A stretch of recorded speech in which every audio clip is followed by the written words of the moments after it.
مسائل میں توجہ کی ضرورت ہے اور ان میں کچھ کامیابی بھی ہے۔ مثلا نماز میں جو کھانسنے کا مسئلہ ہے یہ بھی بلا ضرورت نہ ہو۔ ضرورت اس کو کہتے ہیں کہ آگے نماز میں سکون اور خشوع ختم ہوتا ہو، ایسے گلے میں تکلیف پیدا ہوئی تو پھر کھانسنا ہوگا، یعنی گلا کنکھارنا، جسے گلا تازہ کرنا کہتے ہیں۔ یہ اس کے بارے میں فقہاء کا اختلاف ہے۔ صاحب ہدایت کی رائے یہ ہے کہ اس سے نماز فاسد ہوتی، ٹوٹ جاتی۔ اس مسئلے میں ہمارے ہاں الحمدللہ 100% کامیابی۔ کھانسنے میں بھی بہت فرق ہے اور اس وجہ سے یہاں کے نمازیوں کو اور طلباء کو اللہ نے نزلے، زکام، کھانسی سے محفوظ فرمایا ہے۔ یہ ایک عجیب حکمت ہے۔ چند دن پہلے ایک بزرگ اور ایشیا کے مقتدر ڈاکٹر تشریف لائے اور انہوں نے کہا آج کل نمازیں پڑھنا مسجدوں میں بہت مشکل ہے، لوگوں کا گلا خراب ہے اور ان کو نزلہ زکام ہے اور وہ بہت کھانستے ہیں۔ مجھے کہا کہ آپ کو تو کنارے پہ ہو کے پڑھنا چاہیے۔ میں نے کہا نہیں، وہ آپ نے کھانسی حال میں یا گلا کنکارنے سینٹرل میں نمازیں پڑھی ہیں، مسجد میں نہیں پڑھی۔ مسجد میں آج آیا ہو، ظہر کی نماز تھی، سورہ یاسین پڑھی گئی، طویل و عریض نماز کے بعد بڑے متحیر تھے کہ ایک جگہ سے ٹوخ کی آواز نہیں ہے، گلا کنکارنا تو درکنار۔ میں نے کہا یہ سب تربیت و تعلیم کی برکت ہے۔ لوگ سیکھنے آتے ہیں، لوگ اکڑنے نہیں آتے۔ مسجد میں تو نمازی دین سمجھنا چاہتے ہیں اور شریعت نے کہا ہے عالم آدمی نماز پڑھا ہے۔ عالم وہ نہیں ہوتا جو گونگا ہوتا ہے، عالم وہ نہیں ہوتا ہے جو نہ ہمواری دیکھ کے وہ برداشت۔ عالم کو اس کو کہتے ہیں کہ جو جہاں دیکھے کہ کمی نظر آتی ہے اصلاح کر لے، آواز دے، یہ مناسب نہیں ہے اور اس سے پرہیز کرنا پڑے گا۔ اس لیے علماء دین کا منصب اور مقام بہت زیادہ بڑا ہے اور اتنا ہی ان کے ساتھ گرفت بھی ہے۔ اللہ تعالیٰ قدم قدم پر حفاظت فرمائے۔ ہم تو بہت کوتاہ نظر ہے اور بہت کمزور ہے اور اب تو کئی بیماریوں کی گرفت میں ہے، تاہم حق تعالیٰ کی دو نعمتیں عجیب و غریب ہیں۔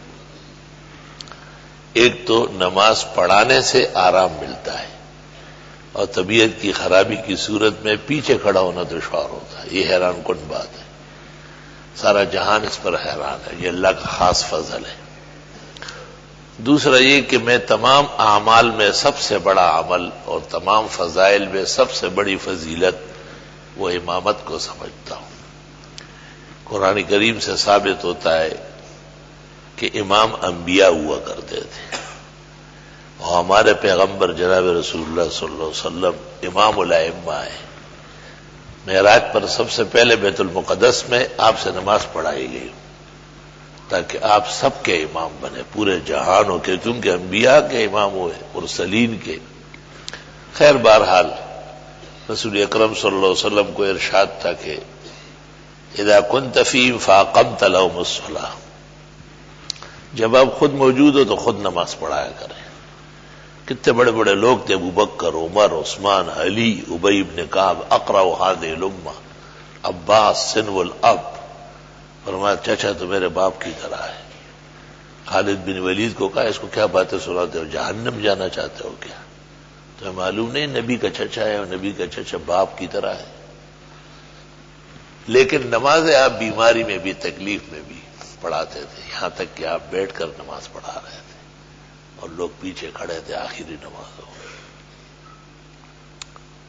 میں نے محمد انور شاہ کو تاکید بھی کی ہے اور وصیت بھی کی ہے اور ان کے لیے دعا بھی یہی کی ہے کہ ممبر و محراب سے محبت پیدا کرو اور ممبر اور محراب کو عمر بھر اپنے لیے سب سے افضل الاعمال، افضل الاشغال، روح الارواح، حیات الحیات، سر الاسرار، سماوات اور اردین کی بڑی نعمت کا گنجینہ اور خزانہ سمجھو۔